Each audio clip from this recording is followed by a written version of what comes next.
All right, everybody, welcome back to Horn Takes. I'm your host, Sean Redfern. We have no more Saturdays to go until college football, and that is a glorious, glorious thing. We are finally on our first college football Friday Eve, college football Eve, and I don't think we'll go without one for the rest of the year, which is awesome. We got one more Saturday until Texas football, which I know we're all excited about. Gotta love us some Texas football. We'll talk about that today. We'll talk about some Texas trivia. We'll give you guys an opportunity to win another pair of tickets and another parking pass to a football game down at Darrell K. Royal. These are my season tickets.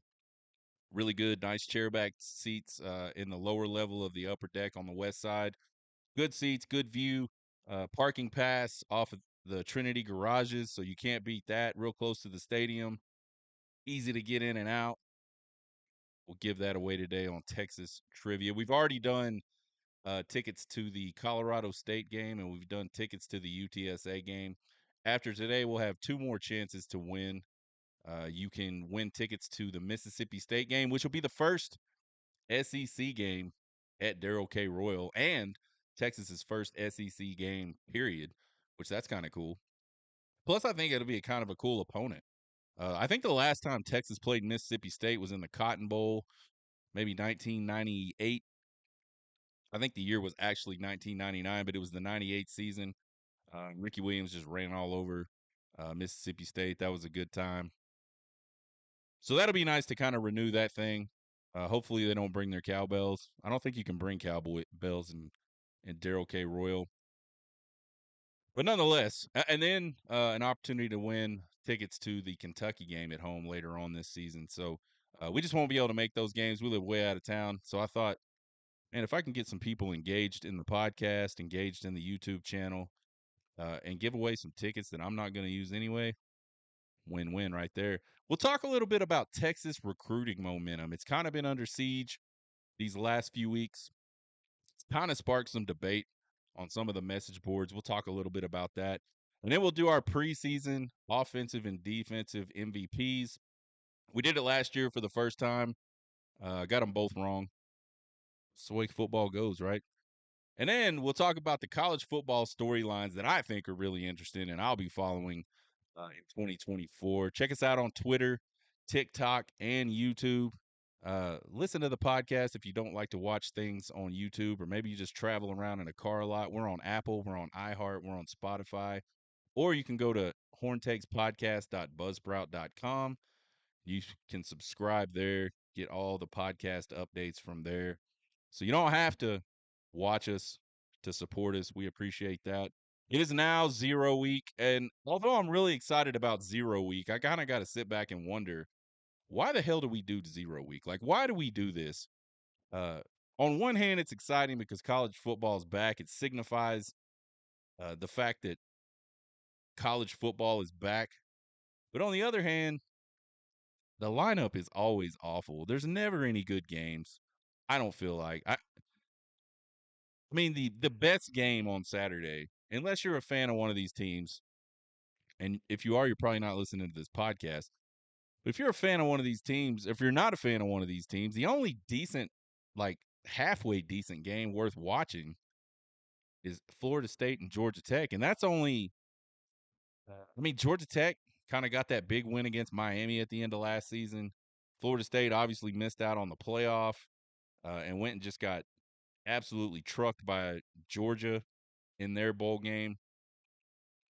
So it's kind of just to be interesting to see where that team, that Florida State team, like where they are at mentally, right? And then again, Georgia Tech, not the same Georgia Tech, I don't think. Not that they're going to be world beaters or anything like that, but I think it's going to be an interesting game. Florida State is, I think they're an 11-point favorite, 10.5 on my book the last time I looked. And a lot of people don't think they're going to cover that. A lot of people don't think they're going to cover the over, which is 55, 55.5, depending on which book you're looking at. The thing that sucks about this game is it's at 11 o'clock in the morning. So really, we're going to get all hyped up tonight. We're going to get up in the morning and be all hyped up. We're going to get to watch football till 1 o'clock, football that we care about. And again, I'm not I don't mean to discredit the other teams that are playing, but it's just not interesting to me. I'll have it on, but I won't pay that much attention to it. And the game's in Ireland, which to me is just I get it. I get it from like a marketing expand the game thing,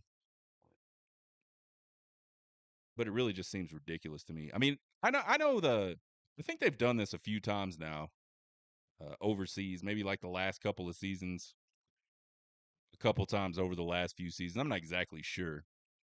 And I know the fans show up, the European fans show up, but do they really love football? I don't know. I mean, I feel like those are soccer places. Nonetheless, everybody knows that real college football doesn't start until next weekend, and man, just cannot express how excited we are for college football. It seems like it was just yesterday that my wife and I were driving back from New Orleans from the Sugar Bowl, and just really bummed out. Not only because Texas lost that game, but really because that was the end of our season, and we had a great time traveling around last year, checking out Texas, whether they were at home or whether they were on the road. We did a little bit of it all. Did the Red River Shootout like we always do. That being said, the hunt will officially be on for the 2024 national champion starting tomorrow morning at 11 a.m. Central Time. And again, like I said, we got no more Fridays that are not considered college football eve for the rest of the year. Let's talk a little bit about this recruiting momentum. So I mentioned it earlier on that there seems to be a little bit of recruiting momentum going against Texas. It's not going the direction they want it to go. Uh, just the last few weeks, lost a lot of big time names out of the state of Texas to other schools, and headed into last year, we talked a lot about this is year three. Steve Sarkisian's recruited really well, but the results on the field just hadn't been there up until last season, and so 2023 was an important year for Sark, in my opinion, because he came into Texas with a lot of a lot of recruiting capital. He recruited a lot of these kids to go to Alabama when he was there, or recruited them earlier on in their careers while he was at Alabama, and so he had that rapport, I guess you would say. He knew a lot of these kids, and so early on, and now he's a head coach and he's at Texas, which is a big name, a big draw for a lot of recruits. So he did really well. I mean, outstanding is what they did.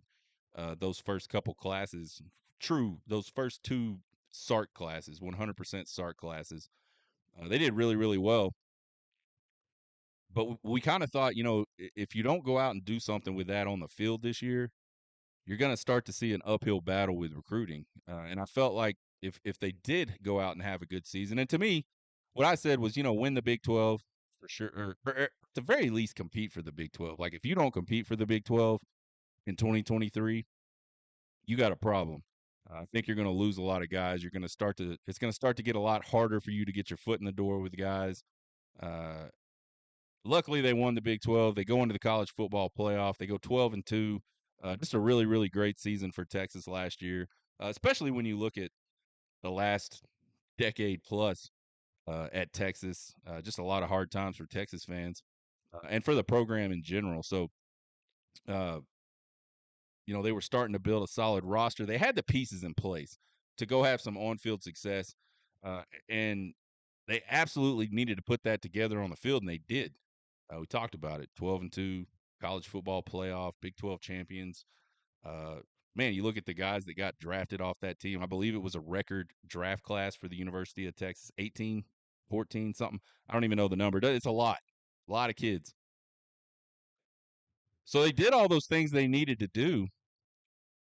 And so you look at just where guys are right now in this next recruiting class, the 2025 recruiting class.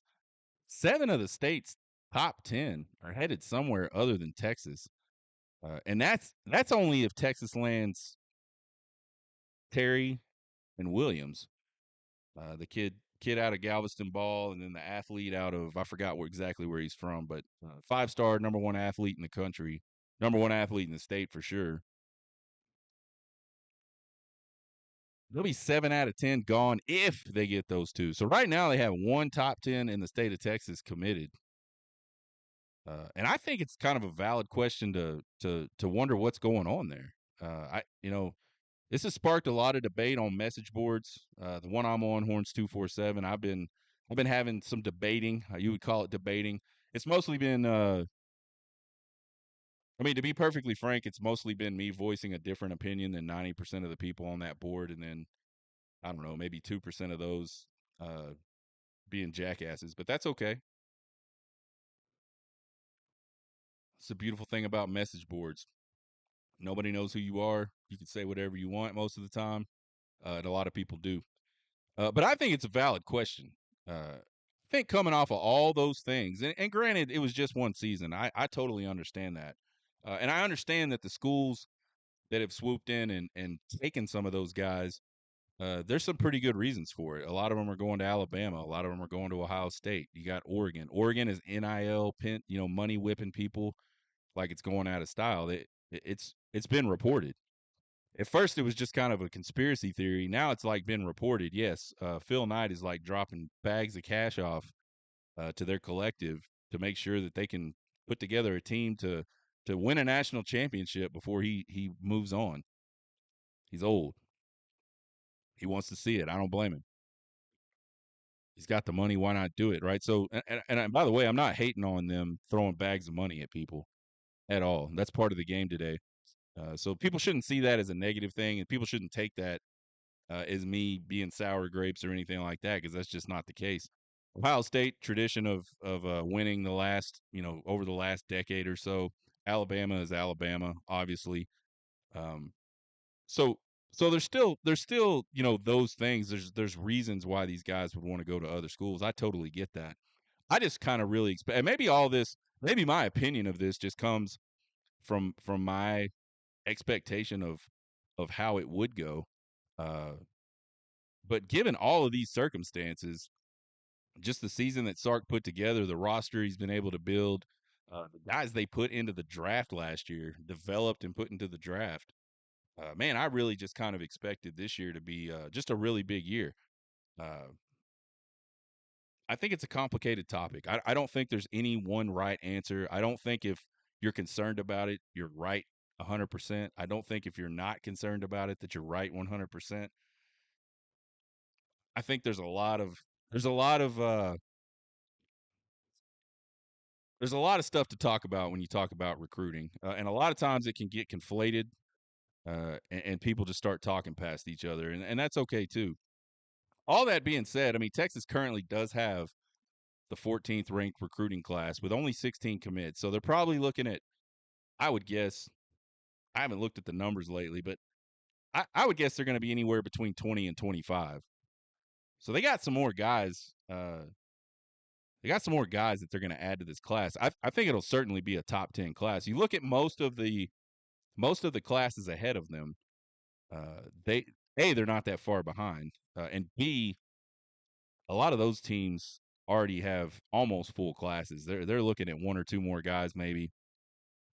Again, I don't know the exact numbers, but most of them are in the 20s, 22, 23, things like that. So I think we might be having to do it one more time. I think we may have to kind of go with what we went with last year. I mean, this class is going to have some big names in it. It's going to be good. I also think uh, that some of these guys that have committed to other schools, these top 10 Texas type guys that I'm talking about, who also just happen to be really really highly rated national recruits. I think a lot of these guys might reconsider where their commitment is if Texas were to go out and have a really really good 2024 season, which a lot of the pundits think they will. I just saw the other day Josh Pate says Texas is going to win the SEC. He can't believe he's saying it, but he's saying it. He's got Texas playing in the national championship game against Ohio State. He's got us losing to Ohio State, but he's got us in it. I just don't think we're going to lose to Ohio State if we play Ohio State. I'm just going to go ahead and throw that out there right now. Pate's wrong on that one. So the sky is not falling, and I don't think anybody that's concerned about the last few weeks and about the fact that we've lost so many highly rated guys out of our own backyard. I don't think anybody that's concerned about that thinks the sky is falling. But I think if you don't think it's a concern, I think you're kind of burying your head in the sand. It's not a good look, certainly, and a lot of life is perception. And right now, the perception is that Texas can't recruit in its own state. And that doesn't mean that you can't go put together a really good class. There's talent everywhere. I just feel like if you're the University of Texas and you want to be a big time football program, you want to continue to stack these elite types of recruiting classes one on top of the other, because let's be real, that's what Alabama did, that's what Georgia did, that's what Ohio State did when they had their little run. That's what you have to do. And so if you know you got to do that, you make it a lot easier on yourself if you're Texas, if you can win recruiting in your own state. And they're just not doing it. And there's other schools that aren't right now as well. Like Alabama is getting their asses taxed by Auburn in their own state. I think it's like 8 of the top 10 in Alabama are committed to Auburn right now. So, I mean, it's big. And that's just the one school. At least the ones heading out of Texas are leaving to different schools: Oklahoma, Alabama, Ohio State, Oregon. So they're not all headed to one school. And it just so happens that they're not headed to all to the one school that we don't want them to head to, which is the biggest rivalry we have. So that would be a tougher pill to swallow. But again, I think momentum's real. Uh, and right now, that momentum just kind of seems to be moving away from Texas. Uh, I think there's a big announcement today, a 4-star offensive tackle out of Georgia, Mr. Brooks. He's a big dude, 6'7", 3+, 3 a lot plus, I think. I mean, this dude is big. So is that Michael Fasusi? No. Does that mean he can't be a good player and maybe better than Michael Fasusi? Absolutely not. Star ratings are just star ratings. They don't always pan out. But I think what you will find is the schools that continuously stack these elite recruiting classes together based on those star ratings, those are the ones that are the most successful over time. Yeah, you've got your one-offs like TCU that made it to the championship game, which I've seen that thrown out there a few times on Horns 247. They got their fucking asses kicked by Georgia. I mean, they got absolutely abused. I think it was pretty clear they did not belong in that game, just from a talent perspective, roster perspective. Now, from a deserved perspective, they absolutely deserve to be there. I mean, I think they got lucky against Michigan the week before. It took 2 pick sixes. It took J.J. McCarthy throwing 2 pick sixes to get that TCU team uh, advanced into that final game, to just get completely drug behind the truck for 6,000 miles. That was like one of the worst things I've ever seen. So yeah, don't throw TCU in my face. Don't throw Michigan in my face. I know they don't stack classes, but they stack pretty good classes. Jim Harbaugh really good at coaching. So I mean, there's obviously other variables to success, but I think, you know, over time, if you look at it, the teams that do the best recruit the best. So if you're not recruiting the best you could, and your rivals or teams that you're kind of, in competition with to get to that upper tier, are pulling those guys out of your own state, that is 100% a concern. Should be. And maybe you're just the type of person that doesn't care, and that's okay too. Just say you don't care, but don't say it's not a concern, because it is. Let's talk about these preseason offensive and defensive MVP awards for this year from the Horn Takes podcast. I did this last year for the first time. We chose Quinn Ewers for the offensive MVP. We chose Jalen Ford for the defensive MVP. We thought he would match his year before numbers, and sort of avenge that snub by the Big 12. Which again, man, I mean, you look at like one of your all-time Big 12 snubs, man. And I know Big 12, I know the Big 12 hated Texas, man, but that dude that got defensive MVP did not have any kind of stats to back up that. I don't know. Honestly, I swear to God, I didn't even know who that dude was when they announced it. I was like, "Who the hell is that?" And granted, I don't keep track of other teams like I keep track of Texas. But so I immediately like rushed to go check. Oh, he's from Kansas State. He was from Kansas State, not TCU. My bad. Purple team. That's all that matters. But yeah, man, like I was like, who is this dude? He did nothing in the game against Texas for me to even know who he was. And really, he did nothing all season. So I got to say that Jalen Ford Big 12 snub was pretty high up on the list of snubs that could be snubbed. Anyway, I was wrong on both, man. I think if you look back, you got to go with Jonathan Brooks. I know he didn't finish the season, but man, he had a hell of a year. Uh, you know, backing up Cedric Baxter, who again is busted up, and this time for the whole season. And then Tavondre Sweat, I think you got to say that was your defensive MVP on the Texas Longhorns last year. Although I really do like Byron Murphy, man. I think Tavondre Sweat got a lot of the hype for how good that interior was, and it deservedly so. I mean, he's a really good player. But man, I think Byron Murphy's kind of on a different level of just kind of. I mean, you look at that dude. He's he's not a huge guy, 6'2", 302 pounds, which it's for most people that is really big. Uh, but I mean, he's not like this massive dude. But man, he played like it. He just absolutely wrecked shop in the middle. Uh, so you could argue either way on that one, but I think most people would generally say, Jonathan Brooks and T Sweat. I don't.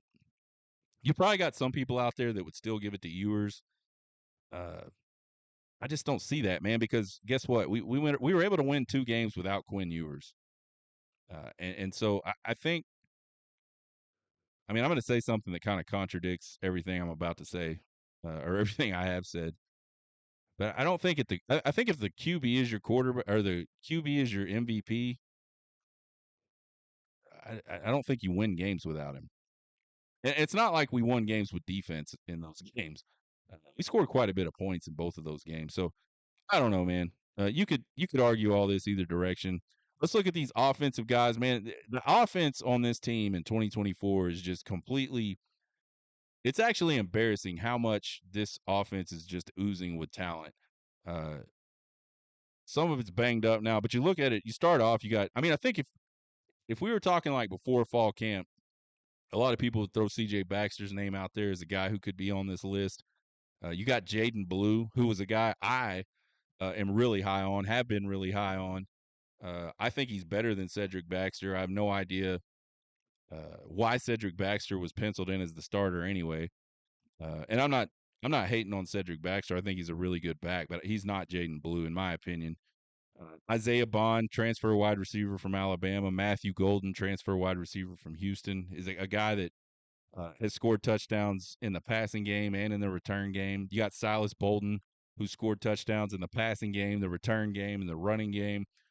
I think you got a guy like Ryan Wingo, who to me is a dark horse, really, really talented guy uh, at the skill position, wide receiver. And I don't know how much he's going to get to play this year, but I think he's going to make a lot of plays when he does get to play. He's tall, he's fast. To me, he looks like he just has really good body control and can track the ball better than any wide receiver we've seen at Texas in a really, really long time. I know I'm basing that off of just a few plays in a spring game, but I felt like the play he made down on the goal line in that spring game, where the ball wasn't thrown particularly well, uh, he made a really great play to adjust to that ball, track it down, and make a nice catch over the shoulder. So I like Ryan Wingo as a dark horse. I, I like I like Trey Quintravious, man. I like him as well. I think backup running back now. I mean, I think Trey Wisner is a guy that I had him as a dark horse from an offensive perspective when that class came in. I really really liked him. I thought he was underrated coming in that class. I think he's a guy that could step up and make some plays. So Kelvin Banks is a guy, and I know it sounds crazy to talk about an offensive tackle as your offensive MVP, but I think that's just how good Kelvin Banks is. I mean, he is absolutely a first rounder. He doesn't give up sacks. He's great in the run game. He's just a really exceptional player. He could end up being your MVP. He's never going to get it. No one's ever going to give the MVP to an offensive lineman. I mean, he could block the whole team by himself every single play, and they would find a way to give it to the running back. So that's just the way that goes. But I think he's that type of guy. And then obviously you got Quinn Ewers coming into his third year in the program. He's worked really hard on himself, both off the field and on the field. Uh, we saw a big improvement from year one to year two here at Texas. I think we'll see another jump, and he's going to have to take another jump if he wants to live up to sort of all this Heisman hype that's surrounding him and a lot of this first round talk that's surrounding him. Uh, it's a contract year for Quinn Ewers. I mean, I don't think, barring some kind of crazy season-ending injury, I don't think Quinn Ewers is going to be back at Texas next season. I don't think that's the plan for him. I don't think that's the plan for Texas. That's just not in the plans. And life doesn't always go according to plan. I understand that, but really good chance Quinn Ewers not going to be here. And by really good, I mean like 99.9. Like he's going to have to get hurt for the whole season or something. Like next Saturday, he'd have to get hurt. Couldn't play the rest of the season. That's the only way I can possibly imagine him not coming back. So it's kind of a contract year for him when you look at it like that. And I really think if Texas is going to return to glory in 2024, and by that I mean go win a national championship, Quinn Ewers is going to have to be the MVP of this offense. And I think he will be the MVP of this offense. I think there's just way too many weapons surrounding him. That offensive line, we're sitting in year 3 now of most of those guys playing together. Christian Jones moves on. You got Cam Williams stepping in at that right tackle position. I just feel like the offensive line is going to be so good that he's going to have protection. He's going to have time to sit back there and find guys to get the ball to. You watch his year one. He was running around a lot. He was kind of, and I think probably getting crushed by Dallas Turner didn't help this against Alabama. But he he got out of the pocket a lot when he really didn't need to get out of the pocket. And there were times where he did need to get out of the pocket. And so we saw him struggle with that, I think, his first year. Last year, not as bad for multiple reasons. He matured. He started understanding those things, timing in the pocket, and the O-line just got better. Well, they're going to be a lot better this year. Uh, that means they're going to be able to run the ball. He is going to look like the MVP. I mean, I think Quinn Ewers' numbers are going to be so absolutely ridiculous this year that you're going to have to say he's an offensive MVP. And I think he's going to end up in New York. I don't know that he'll win the Heisman, but I think he'll be there. He'll be part of the discussion. And I think if he does those things, Texas can be in that national championship game. I said it last year, and I say it again this year. But Quentin Ewers does not have to be special. He does not have to be a world beater for this team to be really, really good. And by that, I mean go win the whole damn thing. He just got to be smart, distribute the ball to all that talent. I think the talent offensively from a skill perspective overall is better than it was last season, which I thought last season was just freaking ridiculous. So the pieces are there for him to just not make mistakes. Be confident, deliver the ball to your guys. Don't take a lot of chances with the ball, and I think Quinn Ewers is going to be your MVP for this team offensively. I almost said the offensive line because man, I really do. Well, y'all see me. I'm fat. I was an offensive lineman. Uh, I really do think those teams that have so many good skill players, it's because the offensive line is good. If you don't have, skill players are great, but they can only do so much if nobody's blocking for them. And a really good offensive line can make guys that probably aren't as good physically, aren't as good athletically. They can make those guys look really awesome. So I almost said that, but I started getting practical about it. That's never going to happen. Nobody's ever going to give the offensive line an MVP trophy. It ain't never going to happen. So let's talk about the defensive side of the ball. To me, this one's tougher. It's a lot of new faces that are going to be in starting roles this year. There's going to be a lot of guys that contribute a lot more this year on defense. They played some last year, but they're gonna be asked to have to come in and do a lot more than they did previously. Up front, you got guys like Alfred Collins, which I just saw the other day. Alfred Collins is the second highest returning defensive tackle from a ratings perspective. I think it was PFF in the SEC. So we've been talking about Alfred Collins on this show for a couple years now. Just man, the flash is there, the physical ability is there, the consistency just hasn't been. Is this the season that Alfred Collins finally gets consistent and does it again? We had a show a few weeks ago when we were talking about the defensive line. It was called "Can They Do It Again?" Because we've seen 2 seasons in a row where we lost.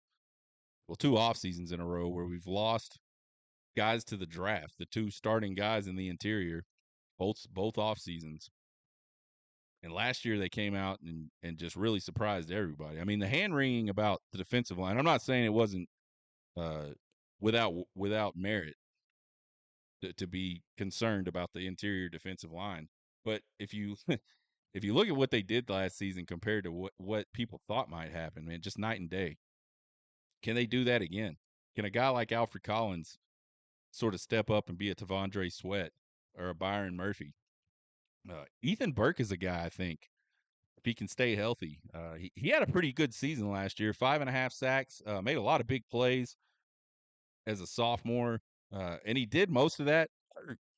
He got hurt early in the season, played with it for a couple weeks, and then they said, "No, let's get some surgery," and then he was out a couple weeks. I think Ethan Burke's a guy that could be that defensive MVP. And then you got unknowns like Trey Moore and Colin Simmons. Trey Moore, obviously, 14 sacks last year down at UTSA. Big sack guy. I mean, those are big numbers. I think he had 18 tackles for loss, so he he wrecked some shop down at UTSA. Now Texas and where they'll be playing, different ball game, but he's obviously a talented guy. But we just don't know what he's going to do at this level. You got a guy like Colin Simmons who, when he steps on the field this year, it'll be the first time he steps on a college football field in a real game. Crazy athletic, has the ability to just absolutely trash up offensive ideas. But Willie, and then you look at linebacker, you got Ant Hill Jr., a guy that they moved around a lot last season. Played on the edge some, played in the middle some, played the weak side. And I think half the time he didn't know what the hell he was doing. And I think part of that is because they tried to play him in so many places. And I think that's why they're moving him to the middle this year. I think they finally feel confident enough about the edge that they don't necessarily need him to come off the edge like they did a few times last season. By the way, his edge move, his get off and his hips and his dip on that, man, it is sick. He's good at it. You're going to see it. I would be surprised if you don't see him. He's going to blitz a lot on passing downs, first of all, I think. But I think they'll move him around. Sometimes it'll come from the edge, just like it did last year. I mean, he was awesome last season as a true freshman, just really, really good. And then on the back end, you got Jade Barron, a guy that's been doing it for a while here at Texas. You got Manny Muhammad, who will be a sophomore. He had some really outstanding plays last year as a true freshman. Derek Williams at safety, same deal. True freshman. They weren't perfect. They made a lot of plays. And then a guy I'm really excited about because this is a guy that kept Jade Barron off the field way earlier in their careers, Jalen Gilbo. To me, that's my dark horse on the defensive side. It would not shock me if Jalen Gilbo just had a breakout type season here at Texas because he was kicking some ass before he got hurt. What, 3 seasons ago, 2 seasons ago? All that being said, I think for me, it's got to be Ant Hill. He is just so versatile, so athletic. I think he has a great chance of being like the next truly great linebacker at the university. Like I'm talking like impactful. You know, I think you got to go back to Derek Johnson before to see a linebacker at Texas like what I'm talking about, like what I think Ant Hill can be. Eh, Derek Johnson was just all over the damn field. You see a lot of that in Ant Hill right now. I think we'll see more of it going forward. So I got Quinn Ewers, Ant Hill, and you know what, man? Those will probably not happen because those are kind of the obvious picks. But y'all got my dark horses. Jalen Gilbo and Ryan Wingo. Some of my dark horses. So we'll see how we do. I'll keep track of that. We'll keep track of it throughout the season. College football storylines that I'll be watching. I think all you guys should be watching in 2024. I think, and these are really in no particular order, but they just occurred to me in this order. How good is Michigan going to be in 2024? Michigan this year is probably the least talked about defending national champion of all time. And I couldn't prove that. I just feel like it. Like nobody is talking about Michigan. I don't think many people think Michigan is your Big Ten champ. I don't think many people think Michigan plays in the Big Ten championship. They're not talentless, but they're having to replace 18 starters. They're having to replace their head coach, their offensive coordinator, who's now the head coach, but they hired another offensive coordinator. Who knows how that all works out?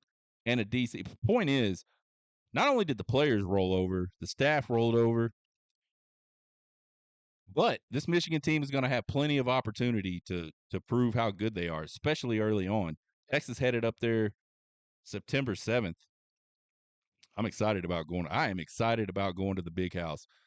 I remember being a kid watching, back in the day, and I didn't have cable. I lived way out in the middle of nowhere. We had an antenna.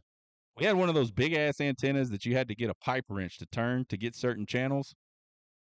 It had like fins coming off of it. Like, I mean, this was a legit. Some of y'all ain't even gonna.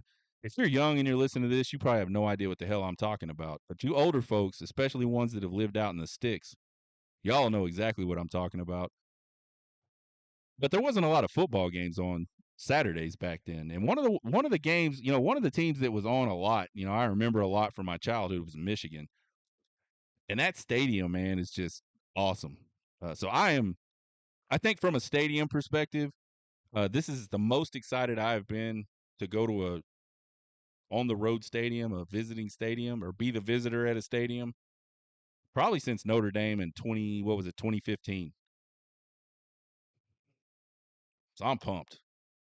So yeah, Michigan going to have a big opportunity to shut everybody up if they could pull off a win at home against Texas on September 7th. And then later on the season, they got Oregon and Ohio State. Those will be tough, tough games. But again, if you can get through those games and win those games, nobody can tell you haven't earned anything at that point.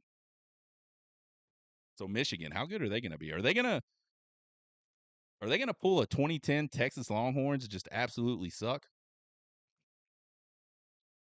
Are they going to compete for the Big Ten at all? Or do they pull a damn rabbit out of the hat and find their way back into the playoff and make another deep run with a completely rolled over roster? I don't know. We'll find out. I'm excited to find out. Another storyline you guys got to follow. Will the SEC take back their national title crown in 2024? They have won 13 of the last 18 national championships. Think about that. That is nuts.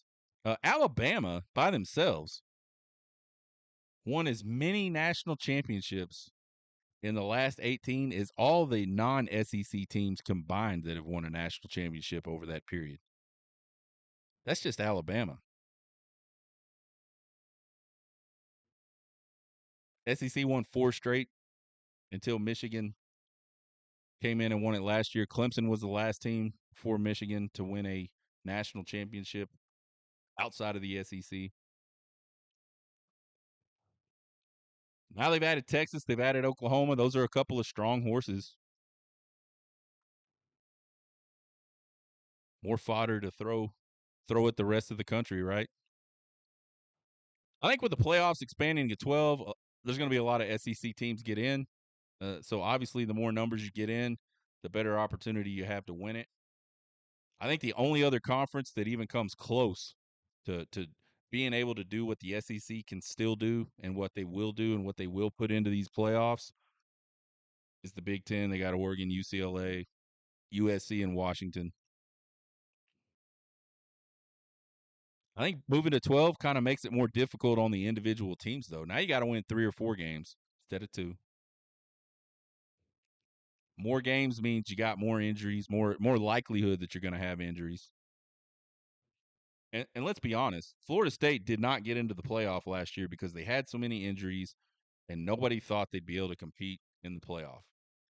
And it turns out that was a 100% accurate assessment. Georgia beat them like a baby seal in that bowl game last year. And any of those 4 teams that were in the playoffs would have beat them like a baby seal.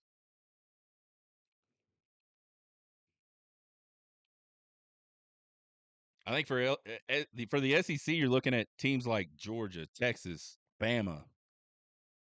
Bama lost Saban, but Bama's still talented.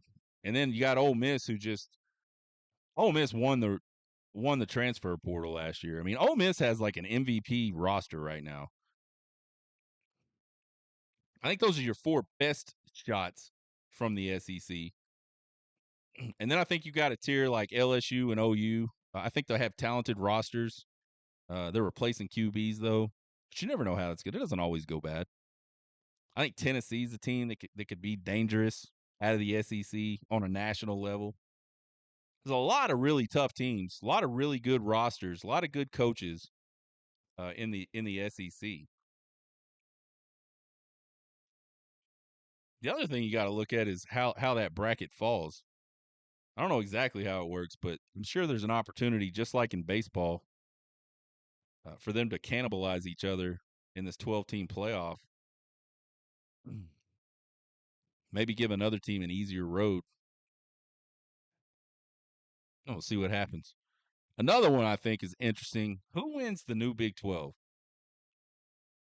Texas and OU were gone, and between them, and I know OU was the major chunk of this, but between Texas and Oklahoma, they won 17 of 28 conference championships in the Big 12 for football. That's pretty amazing. I think at one point Oklahoma won like 4 or 5 in a row. I mean, it was just stupid. And now those guys are gone. So someone's got to step up and win it, right? You've added Arizona, you've added Colorado, you've added Arizona State and Utah. I think this league is like really really wide open. I think outside of the SEC, the Big 12 is going to be the funnest league to watch just to see what happens. And I think that's a good thing for the Big 12 because Brett Yormark knows how to hype stuff up. I think that's really all he knows. I think he just knows how to like create some hype and create some drama, and well, that's good. That's what the Big 12 needs because they don't feel like they have like the horses to compete with the SEC or the Big 10. But the perception is that they can build some hype about things. So I don't know. We'll see. To me, it's the most intriguing league. I will definitely be paying attention to what goes on in the Big 12. To me, I think Utah seems like the team to beat, man. They've won the Pac 12 a couple of times here recently. They got a good roster. They got the quarterback coming back. They got the running back coming back. Utah just always plays tough brand of football.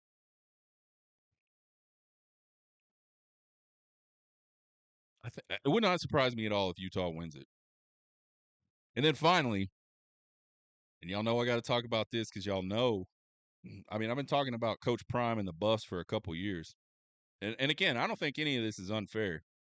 But the Coach Prime and the Colorado Buffaloes bounce back from last year's 4-8 season. Or do they just ultimately implode on themselves and vanish from the college football landscape altogether? If you watched the show at all last year and maybe even the year before, during the summer, for sure, you know my thoughts on Prime. I think he's a snake oil salesman. I don't think he wants to. I don't think he has any intention of being there after his sons, and Travis Hunter are done, which that's probably this year.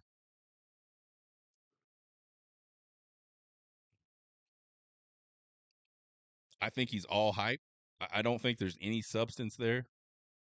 I know you cannot build a program by flipping your roster, turning your roster over by like 20, 30, 40 guys every season. That ain't going to work. You cannot build a culture, any decent culture, turning over that many kids. It just ain't going to happen.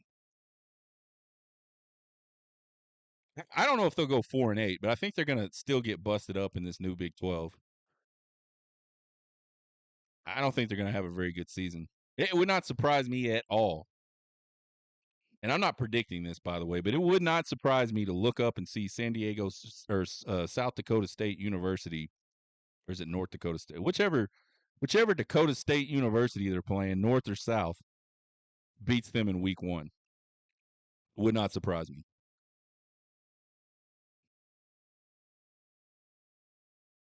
I think Coach Prime and the Buffs are going to implode. That's what I'm saying. That's my prediction on Coach Prime and the Buffs. But we'll see. I'm interested to see if I'm right or I'm wrong. Because I'll tell you this: as big of a douche as I think Shadur Sanders is, and I just hate his attitude, and I think he's a punk. Honestly, he's pretty good. I mean, he is a pretty good player.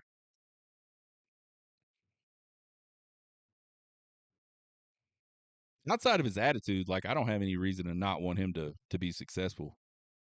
I just think he's been playing daddy ball all his life, and he doesn't get that. I mean, can you imagine that dude going into an NFL locker room?